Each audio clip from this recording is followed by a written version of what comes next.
राधे राधे जी। मैं बालकृष्ण गुरुस्वामी हूँ। विश्व में गाय का महत्व बताने वाले एक ही एक पहला शास्त्रज्ञ श्री कृष्ण भगवान है। महाराज, मेरा नाम बालकृष्ण है, मैं तेलंगाना राज्य से हूँ।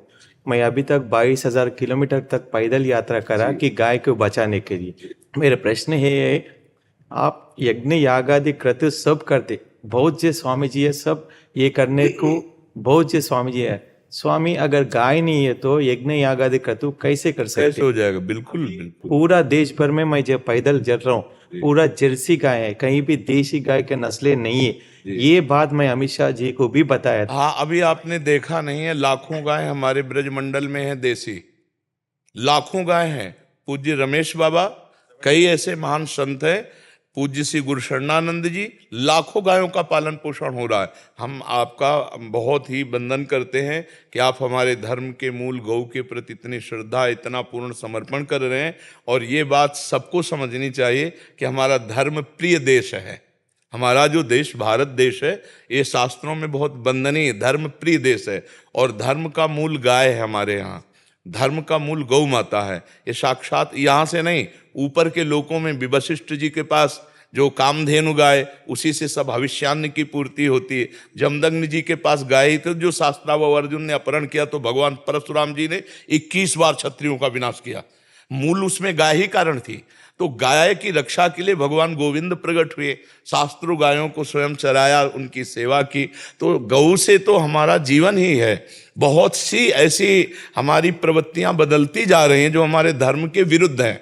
कि देखो, हमारे आपके प्रयास छोटे छोटे, जब तक हमको सरकार का पूरा सपोर्ट नहीं मिलेगा तब तक आप पैदल चलो, आप पैदल चलो, आप पैदल चलो, आप प्रयास करो, तो उसका प्रयास उतना नहीं पड़ेगा जितना सरकार से पड़ेगा। हम ऐसे जो बद स्थान हैं जिसमें गायों को रोज काटा जाता है, आप जानते हैं, नहीं जानते हैं, तो उन पर अगर सरकार रोक करे तो हमारी गौ रक्षा हो जाए ना। हमारी सभा, समाज, गांव, नगर इस बात पर उत्साहित हो, अगर एक एक रुपया जोड़े तो 100 गौओं की रक्षा के लिए हमें गौशाला खोले, 100 गौओं की दूसरी खोले, इस तरह से बनेगा। और जो जो दूध नहीं देती या बैल है, सांड है, उनको ऐसे खुला छोड़ा जाता है, तो ऐसे से हमारी गौ सेवा कैसे पुष्ट होगी?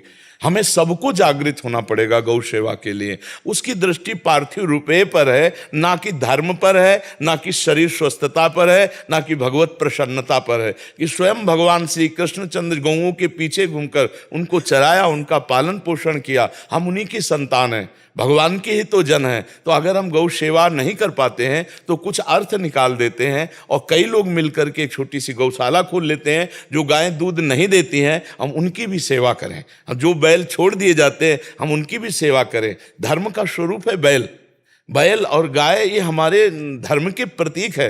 पर आज ना नई पीढ़ी से समझ रही है और ना अर्थ लोलुप समाज समझ रही इस बात को।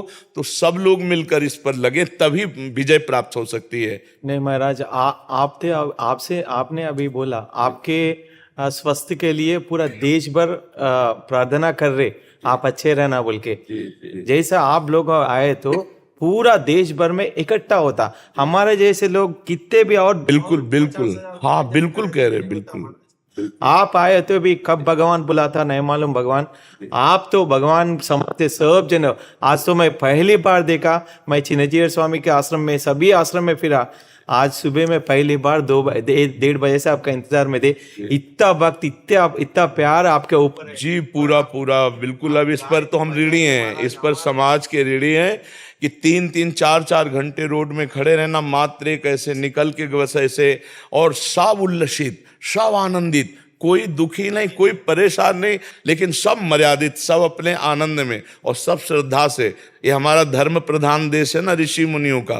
तो अभी संस्कार हैं, भगवान की कृपा है जिससे ये लोग आदर कर रहे हैं। नहीं तो आगे और कलयुग आएगा, संत महात्माओं का आदर या भगवान मार्ग का आदर, ये सब लुप्त हो जाएगा, धीरे धीरे लुप्त हो जाएगा। जैसे हम असंतुष्ट हैं कि आज जो हमारा धर्म प्रचार है वो दूसरा रूप ले रहा है। आज जो हमारे शास्त्रों की व्याख्या है वो दूसरे रूप में की जा रही, केवल अर्थ प्रधान वासनाओं के पोषण के लिए। धर्म और भगवान वो अंदर की बात वासना, जो बाहर बात वैराग्य की कर रहे हैं, वो अंदर वासना का खेल खेल रहे, तो क्या वैराग्य का लक्षण चले। पर फिर भी भगवान की अभी कृपा है, संत महात्मा जन है, अभी धर्मात्मा जन जैसे आप पैदल चल करके गौ माता की रक्षा के लिए ऐसा व्रत लिए कि पूरे भारत में भ्रमण कर हम ऐसा करें। तो हम भी यही प्रार्थना समस्त भारतवासियों से, समस्त देशवासियों के चरणों में झुक के करते हैं कि धर्म स्वरूपा गाय की रक्षा की जाए।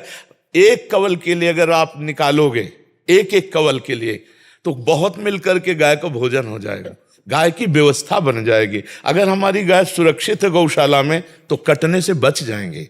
तो ये वही गाय हैं जैसे सड़कों में बैठी हैं, इधर उधर घूम रही हैं, तो उनको लोग ले जा रहे हैं। तो हम लोग 4 लोग अगर धन है तो ऐसी व्यवस्था करें, कोई गौशाला खोल लें और उनको चारा। हमारी व्यवस्था नहीं बन पा रही है तो महीने में अगर हम 100 रुपया गाय के लिए निकालें हर भारतवासी, तो हमारी गाय सुरक्षित हो जाएगी और इसमें किसी को कष्ट नहीं मिलेगा। धर्म की रक्षा होगी तो आपको अपने आप सुख मिलेगा, शांति मिलेगी।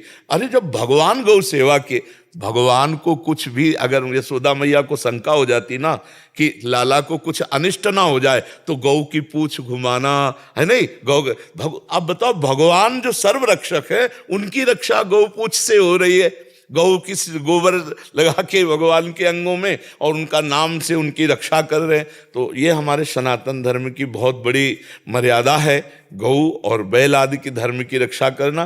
तो आप लोगों, भगवान ही आपको प्रेरित कर रहे हैं, हमारी भी सबसे प्रार्थना है। और हजारों लोग लग रहे हैं, हजारों लोग लग रहे हैं इस बात में, ऐसा नहीं हजारों धर्मात्मा पुरुष लग रहे, पर सफल वही होगा जिसका उद्देश्य धर्म होगा। गौ रक्षा या गौ पोषण के बहाने अपनी वासनाओं का पोषण करना, वो तो बात अलग हो गई। डोनेशन लेकर के अपने में प्रयोग करना, छाप गई गांव की और अन्य लगा लेना, वो अलग। जिसका उद्देश्य गौ सेवा है उसके साथ भगवान है, और जिसके साथ भगवान वहां विजय पक्की है, उसकी बात जरूर पक्की होगी, उसकी जरूर बात पूरी होगी। जो इच्छा करी हो मन माही, हरि प्रसाद कछु दुर्लभ नाही। आप बिल्कुल धर्म पूर्वक